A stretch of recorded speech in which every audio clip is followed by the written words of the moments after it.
मंगल भवने मंगल हारी देवा सुदर्शन अजर बिहारी।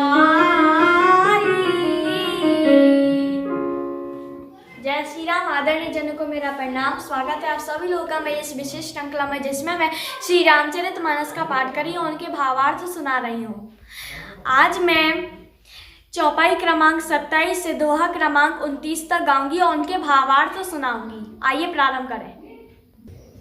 अर्थात अच्छे भाव प्रेम से, बुरे भाव बैर से, क्रोध से या आलस्य से, किसी तरह से भी नाम जपने से दसों दिशाओं में कल्याण होता है। उसी यानी परम कल्याणकारी राम नाम का स्मरण करके और श्री रघुनाथ जी को मस्तक नवाकर मैं राम जी के गुणों का वर्णन करती हूँ।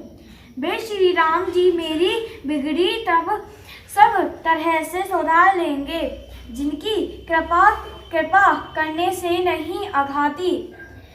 राम से उत्तम स्वामी और मुझ सरीखा बुरा सेवक इतने पर भी उन दयानिधि ने अपनी ओर देखकर मेरा पालन किया है। लोक और वेद में भी अच्छे स्वामी की यही रीति प्रसिद्ध है कि वह विनय सुनते ही प्रेम को पहचान लेते हैं। अमीर गरीब, गंवार नगर निवासी, पंडित मूर्ख, बदनाम यशस्वी, सुखवीर कुकवीर, सभी नर नारी अपनी अपनी बुद्धि के अनुसार राजा की सराहना करते हैं और साधु बुद्धिमान सुशील ईश्वर के अंश के उत्पन्न कृपालु राजा सबकी सुनकर और उनकी वाणी, भक्ति, विनय और चाल को पहचान कर सुंदर मीठी वाणी से सबका यथायोग्य सम्मान करते हैं। यह स्वभाव तो संसारी राजाओं का है।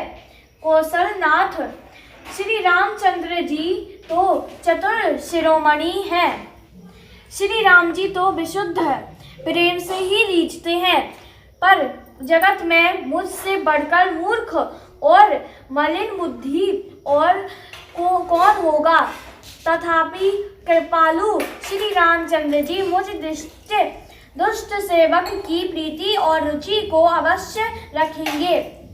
जिन्होंने पत्थरों को जहाज और बंदर भालुओं को बुद्धिमान मंत्री बना लिया, सब लोग मुझे श्री राम जी का सेवक कहते हैं और मैं भी यानी बिना लज्जा संकोच के कहलाता हूँ।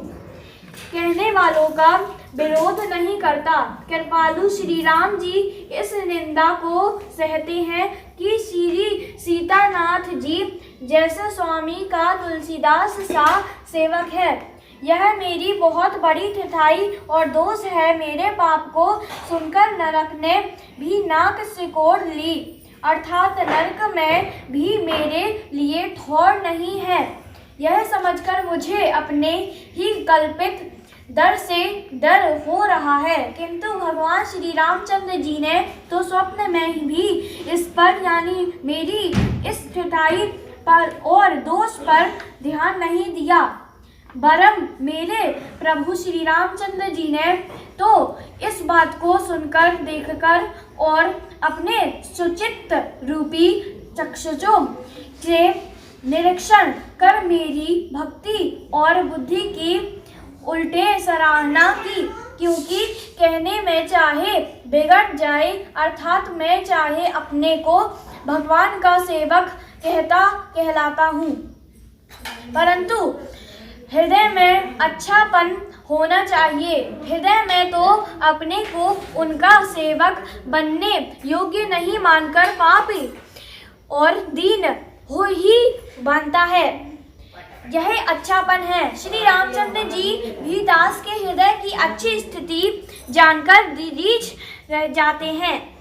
प्रभु के चित्त में अपने भक्तों की हुई भूल चूक याद रहती, वे उसे भूल जाते हैं और उनके हृदय की अच्छाई नीकी को 100 बार याद करते रहते हैं।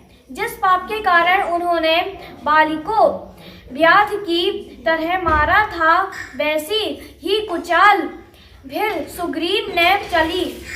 वही करनी विभीषण जी थी, परंतु श्री रामचंद्र जी ने स्वप्न में भी उसका मन में विचार नहीं किया।